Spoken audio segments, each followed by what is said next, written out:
So based on the horizon sequence, which is the youngest soil profile, no?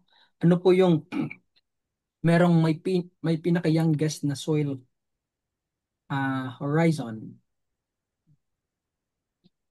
A po ba? AC? B, AB? C, ABWC? Letter D is ABTC.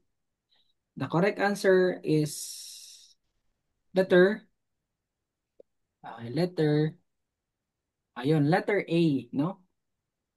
AC. Hindi po siya ABC, no? Okay, so AC, ganito po kasi yan, guys. Bakit? Baka merong na-confuse po dito. Simulan po natin sa, di ba, ang parent material, bago maging C, ang C po kasi is partially weathered rock. Meaning, half of that is soil, half of that is rock. So, ang pinakauna is R, di ba? Sa horizon is R. Now, pag ang upper portion ng R horizon started to weather, kaya meron tayong C, no? Now, pag na-form na ang surface layer, meron na tayong A. Guys, take note ha. Ang kasunod po na na-form after C is A, not B. Okay? Surface po kasi. Hindi mo masasabing may B horizon kasi wala pa siyang subsurface kasi manipis pa siya. Surface pa lang. Kaya, youngest, AC. Now, when it becomes matured or older, kumakapal na yung soil above the sea. Kaya meron na tayo ngayong B. Magiging ABC na siya. May nakalagay lang na W kasi Cambic horizon. Ito ay argillic. So, yun. Meron ng B. Ang take note guys, ano ang basihan bakit matured na ang soil? Meron siyang B horizon. No? So, yun. Youngest is AC.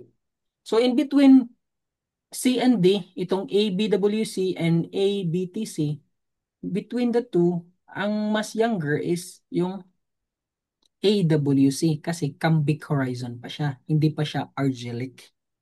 Mas mataas kasi ang clay ng BT kumpara sa BW.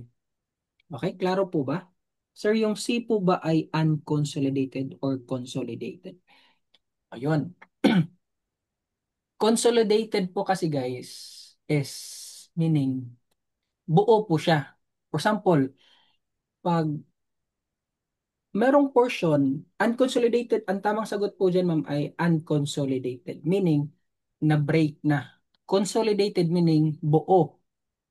That is the R, rock, bedrock, buo. Consolidated siya. Once na mag-start na pag-weather, na-break na siya. So, ang term is unconsolidated.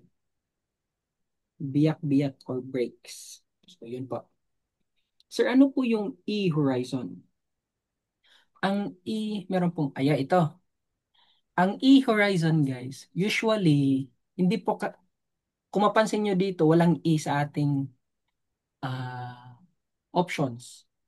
Kasi hindi po siya kadalasang nakikita. Actually, dito sa Philippines, hindi nakikita ang E horizon. Nakikita siya sa mga spodic or spodosols sa other countries, sa temperate. Ang E-horizon guys, ito po yung zone of elevation. Kung mapapansin nyo, light colored siya. 'Di ba? Dark sa A, sa surface. Then sa B is dark din. Then light ang letter E. Kasi dyan natatanggal ang mga materials na pupunta sa B. Kaya tinatawag ang E na elevation, exit. Then ang B is elevation, I.